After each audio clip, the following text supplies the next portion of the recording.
Our first afternoon speaker is UK Nuffield Scholar Tom Scrope, who is the co-founder of UK agronomy software startup Soil Benchmark, which was launched in November 2023 and is now helping more than 8% of England's farmland create management plans for soil, manure and nutrients. 8%.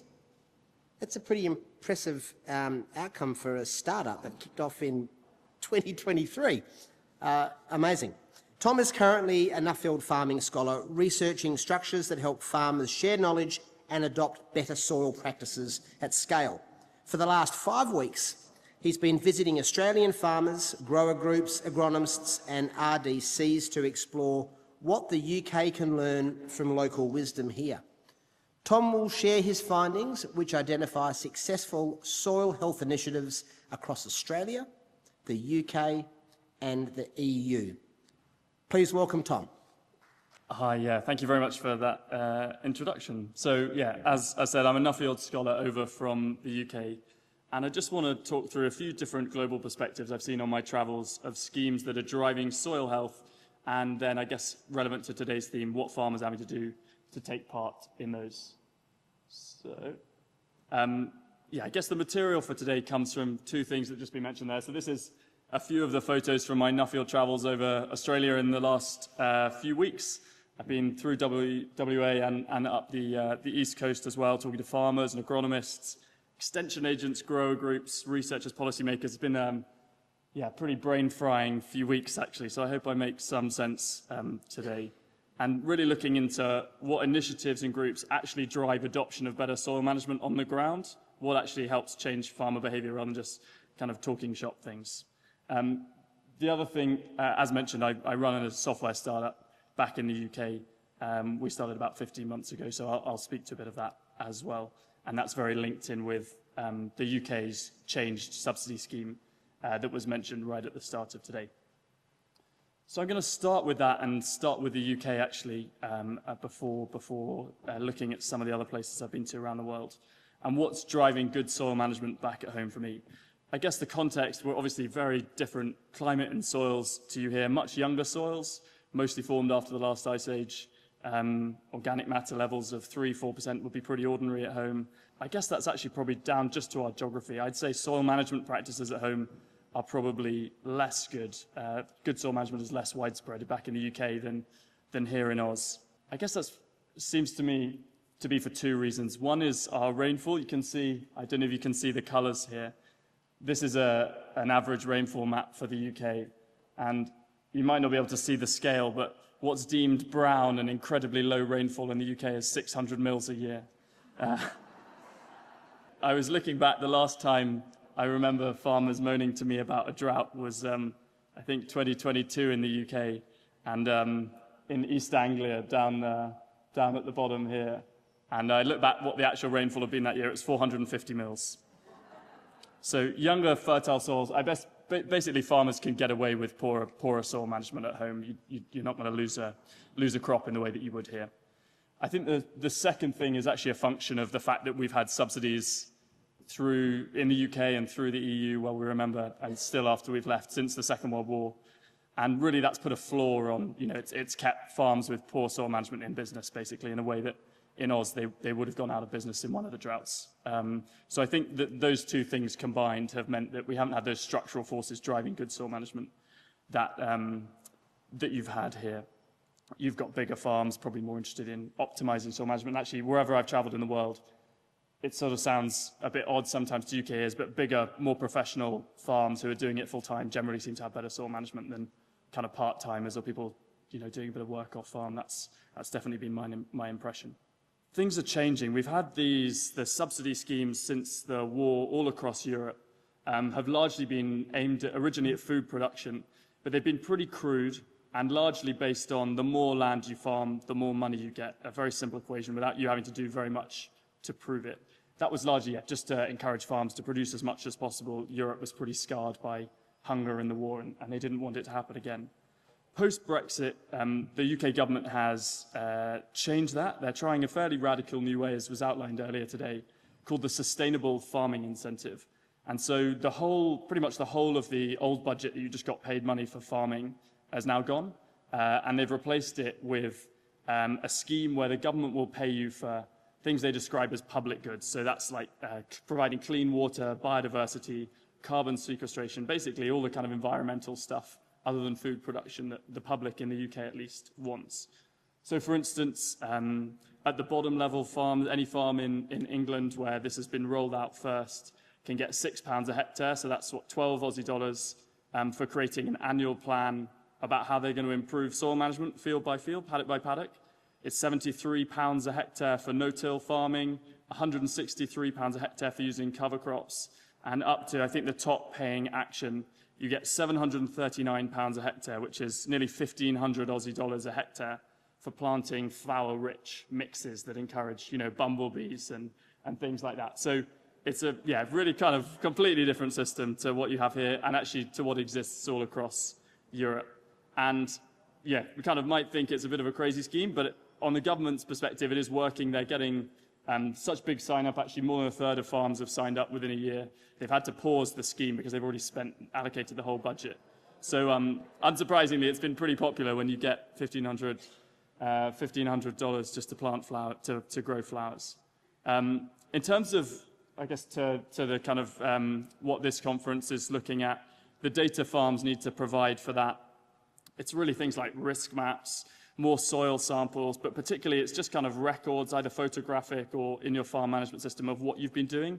Generally, the trend is paying for actions, not necessarily paying for results. So the main thing farms having to do is just record in kind of horrible detail, field by field, with as many different photos and recording tools as possible, what they've done, and that's where the kind of reward is going. And the government's kind of view of they're not trying to kind of pay farmers by results immediately. They're paying for actions, and then at a scheme level, they're doing quite a lot of monitoring to check that overall the paying for cover crops is getting the benefits for the public in terms of water quality or biodiversity or whatever it is that they think it is. And if they do that monitoring and find out that overall the cover crops are less effective than they thought, they'll just reduce the payment rates in future subsidy schemes. That's kind of how it's going. And interestingly, this is actually what private company schemes across Europe are doing as well. So this is a photo of me outside Arla, which is one of the EU's biggest milk processing co-ops in Denmark. They, and actually lots of other food companies in Europe, to be fair, lots of other milk processors, are now paying farmers a premium, and again, it's practice-based. So they get a premium on their price, on the milk price, for different practices. Different practices have different points, and it's literally a point scheme. The more points you get, the more kind of bonus you get on your milk price. I think each point is worth 0.1 cents on your milk price. Ultimately, they're doing that, and there's quite a lot of data collection involved, again, around farm management practices, that Arla are paying for this to help with their Scope 3 emissions targets that we heard about earlier. What's interesting is that they're actually paying for this in Europe, and my kind of sense from traveling a lot across Australia is that there's supply chains kind of wishing farmers to make the same changes and not yet ready to pay for it, and therefore not getting the uptake. So, I guess the clear message to the supply chain would be, if you don't pay for it, you're not going to get the results that you want. I think the challenge that farmers will find across the EU is, as at the moment it's rewarding the kind of farmers who are further ahead. They're getting a premium on the milk price. As basically every farmer goes into these schemes and it just becomes common practice, there's ultimately only the same pot of money. There's no evidence in Europe, as here, that consumers are willing to pay a premium for this. So at the moment, it's really just kind of redistributing money between farmers. But when every farmer does it, it'll just come back to being the standard milk price. And effectively, you'll have to do these practices if you want to get what becomes the normal milk price. And actually, probably what's going to happen then is the government, with these government schemes, and probably supply chains too, are looking at just making this regulated. So these payments are just to kind of facilitate the transition, encourage people across, and it's just going to become mandatory. Really, that's the direction of travel in Europe. There's going to be subsidies encouraging these actions, maybe for the next 5 or 10 years. But as the subsidies change standard farm practice, then they'll just follow up with regulation and enforce it without a payment. And we've seen, these are headlines from the last few weeks, and you guys know well about this. Europe loves trying to export its regulations around the world. So if you want to know what regulations they might be trying to kind of enforce on Aussie farmers in a few years, I'd take a look at what the subsidy schemes are promoting now, because in a few years that's what will be mandatory in Europe, and that's probably then what they'll try and get you guys to do as well. Just before I move on from a European context, this is one other scheme, a bit off at a tangent, but it was such a fantastic scheme, I wanted to mention it. In the Netherlands, Brabant's down in the south, Bodem just means soil in Dutch, so soil up is what this program means. It's funded by both the Dutch government and by their water companies. They've got a huge amount of diffuse agricultural pollution in the Netherlands. And it was a really simple scheme, but it was working really well. The scheme would pay kind of soil consultants, farm advisors, so often they were agronomists, but ones with a particular kind of knowledge and expertise about soil. And they'd simply pay them to go and do 3 visits a year with farms, pay them a decent rate to make sure those agronomists willing to give up, it's worth spending a day or 2 a week doing this program. And the only kind of requirement in terms of reporting, they didn't have to go and talk about carbon or water or anything. They'd literally just have to, the advisor would have to take a selfie of themselves with the farmer and send it back to get the money. And they trusted that these advisors would talk about whatever the farmer needed to talk about and meet them where they were, rather than trying to impose some kind of government diktat. And what we found actually was that it took a little while to get going, but now there are thousands of Dutch farmers who've signed up, and it's all based on kind of recommendations, one farmer talking to another. And what I really liked about it, you see so many schemes that are kind of targeted at that top 10 or 15 or 20% of farmers who sign up for every scheme going and every bit of money. This was really hitting that big middle of farms who normally wouldn't engage with government programs. Because it wasn't prescripted, it wasn't trying to teach them about carbon or something the government thought was interesting. It just met them where they were at. And so many of them then hired the private consultants afterwards off their own money. So it really kind of just triggered that change in a lot of people's mindset, which I think a lot of programs fail to do, frankly, around the world. A big reason, though, that I wanted to come to Australia was to learn more about your brilliant network of grower groups. We do have some in the UK, but they're nowhere near as effective. These are just some of the groups highlighted that I met while traveling out east. I know there's lots over here in WA. I'm looking forward to meeting a few more of them in the next few days while I'm here. But I met over east people like Birchip, Southern Farming Systems, Riv Plains, Gippsland, Glenrat, Amps. I'm sure you've worked with a lot of those yourselves. We've heard a few of those names earlier. I think the way that model works here really is world-leading. You can be very proud of it. The way it brings research dollars much closer to farmers' priorities, I haven't seen matched anywhere else in the world, and is a big thing I want to take back to the UK. I think one thing that's become obvious from meeting a lot of them, though, is that while they're brilliant at getting the kind of practical ideas and learning to farmers, once the farmers are interested, ultimately having that resource of knowledge is only works when the farmers want to engage. You can't kind of you can lead a horse to water, but you can't force them to drink. And the sort of people who are at conferences like this already interested, the farmers who are here, you're already interested in soils. You're probably maybe a little bit unusual. And so the challenge is, how do you actually reach those farmers who aren't turning up to every conference going, who maybe don't straight away participate in a grower group? There are a lot of them, and unless we can target those, particularly through the east coast of Australia, I think there's going to be an awful lot of land that doesn't change its management practices. And so I just wanted to come to what, for me, from traveling, this is not just from Australia, but all around the world, seem to be the 4 common themes that come out again and again when you hear stories of what's actually changed a farmer's mindset. So these are just the things that help to trigger that start of a learning journey. Then they go and engage in grower groups, they listen to podcasts, they come to conferences like this, and there's loads of brilliant resources. If anything, there's kind of too much information out there now. There's so much. The challenge, it seems, is how do you get people engaged? And these 4 things, I think, have been the ones that have come out to me. External crisis, for you guys here, that often drought seems to be the one that comes up time and again, that forces people to make a change. They're going to go out of business if they don't try and farm a bit differently. In the UK, that's probably not going to be a problem with the amount of water we get, but changes to inheritance tax or changes to subsidy might be the external crisis that drives change at home. I think the second one is something much more personal, and that's very individual to farmer. It could be a succession crisis. One of them gets, some sort of terminal diagnosis or something. And both of those two really, obviously aren't controllable. We can't wish droughts or any of those crises. They'll just happen, and that's a kind of natural driver of that spark to change. But the final 2, I think, are a bit more promotable. They're something we can try and do more. The third of those I've got there, charismatic individuals. I was at a talk yesterday in Tamworth in New South Wales that Joel Williams was giving, Gabe Brown, Elaine Ingham. You hear about all these kind of soil educators who travel the world. And sometimes they get a bit of a bad rep. What works for Gabe Brown in America, where they get hard frosts and snows every winter, is not going to work here. And that's absolutely valid. I wouldn't just appoint Gabe Brown as my consultant to kind of go through the whole process. But I think where they are brilliant is sparking that initial interest for people. You hear so often, so many farms, the most common book that I've heard around the world is Dirt to Soil by Gabe Brown. Has just changed the mindset for people. It doesn't mean that it's a playbook of how you're going to farm here, but for a lot of people, it just changes their mindset. And so I think getting those people to come and tour around does have a real value in just flicking that switch in people's brains. The final one there is benchmarking. Again, it's not new. I know there are organizations who do it around here, but the more that can be done to encourage that financial benchmarking, not agronomic, but really helping people to see that ultimately they're not making as much money on their neighbors in a similar context. For so many people, again, that seems to have been the trigger. Their neighbor persuades them to come to the benchmarking group, and they suddenly think, shit, I need to make a change. I'm not doing as well as I thought I was. Here. There's nothing like, seeing a neighboring farmer on a similar soil, similar rainfall. You can't make excuses that it won't work for you. I think, the more benchmarking that can be done, and that's again something that we want to bring back to the UK. That peer pressure that those groups give is brilliant. Grower groups are very good at that as well. So that's things that probably the UK can learn from Australia.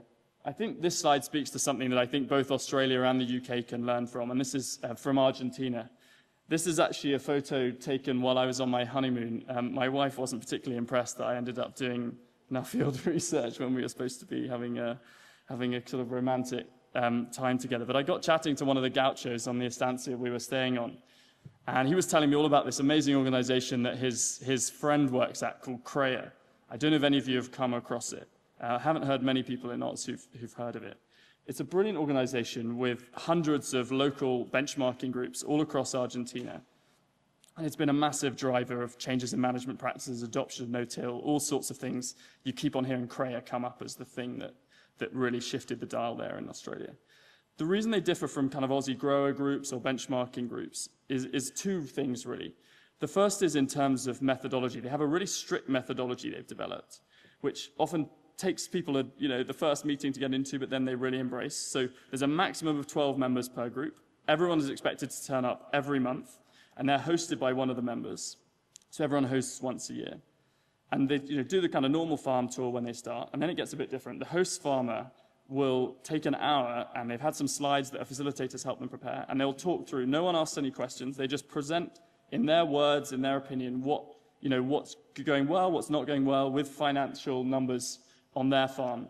And they end by asking 2 or 3 questions of the group that they want feedback on. And what's interesting, then they have to leave the room. The rest of the group discuss it for an hour or so. They come back, the host comes back in, and they're not allowed to say a word. They just have to sit and take it from all their peers. They can't respond, they can't try and explain it away, they just have to take it. And they all go and have a barbecue at the end. But what seems to happen is, during that kind of month before the next meeting, they then start to cogitate and think all this through and think, oh, maybe they did have a point. It hasn't been kind of argued away. It seems to really, really work. That kind of slightly strict structure actually makes a difference. The second is the way that CREA is organized nationally. So each of the local groups is part of a kind of region. And there's 19 regional groups across Argentina. So each region, once a month, there's a facilitator and lead farmer for each group. They meet up, share ideas from between the groups. And then once a year, there's an annual conference where each region nominates people. And so it really means that any good ideas that have come out of individual groups very quickly get shared across the whole of Argentina. And it's actually a bit like the kind of Nuffield network. If you're a CREA farmer, you can basically, there's a network, you can go and turn up to any CREA farmer anywhere else in the rest of Argentina and turn up on their farm. They'll have you to stay, take you around, show you their books. It's a really kind of open, trusting network. They all seem to go off on kind of holidays together as well. I'm just going to end with some final thoughts. Sorry, there's been a bit disjointed, but lots of ideas that I've seen. This is Nick Mariner. He runs one of the UK's more successful grower groups, but nowhere on the scale of ones you have here. And his view, and this really helped me think about this, there's kind of 5 steps to actually getting farmers to change behavior. The first one I've talked a bit about is that motivation to change. If you don't have that, the rest is pointless. They've got to want to do it. It doesn't matter if you've got every credit scheme going and all the information in the world. If you haven't persuaded them, you haven't flicked that switch in their brain, you're wasting your time. The second then is that information. You've got this brilliant networks of grower groups. As I say, almost the problem now is too much information and how to distill it down to what's relevant. And then the final 3, there's financial support. In Europe, that's coming, as I said, from subsidy and these supply chain schemes. I haven't really seen that much in Oz. You've got this carbon scheme developing, but I haven't really seen the money kind of coming to farmers yet for it. So I think Australia's probably behind some of Europe in kind of financial support for it. Practical support, often missed out, but just the actual kind of on-farm hand-holding for people. You know, in the UK, if it's a cover crop mix, literally going to help them get the seed, or they're too busy in the facilitator getting them seed. Those things can actually make a real difference. And then the final one is monitoring. I think so often the monitoring chat ends up going to kind of, oh, this is all for carbon credits or monetizing natural capital. And actually, I think the reason monitoring is really powerful, it's just a way to get that feedback loop that a farmer knows they're doing a good job. And it goes back to that motivation point at the start. It makes them want to do the next trial if they can see that what they've done has actually yielded some benefits. And I think it might be more powerful if we think of monitoring mainly as a tool to help just keep farmers motivated, know what's working, not working, and drop some of the natural capital as the only reason for doing monitoring, because I think it puts a lot of people off. So that's me. I'm actually in WA for the next few days meeting farmers and grower groups. If you're from a grower group, please come up and chat, or anyone come and have a chat. And if there's anyone you think I need to see before I head home at the end of Saturday, please let me know or send me an email and we can catch up when I'm back. Thank you.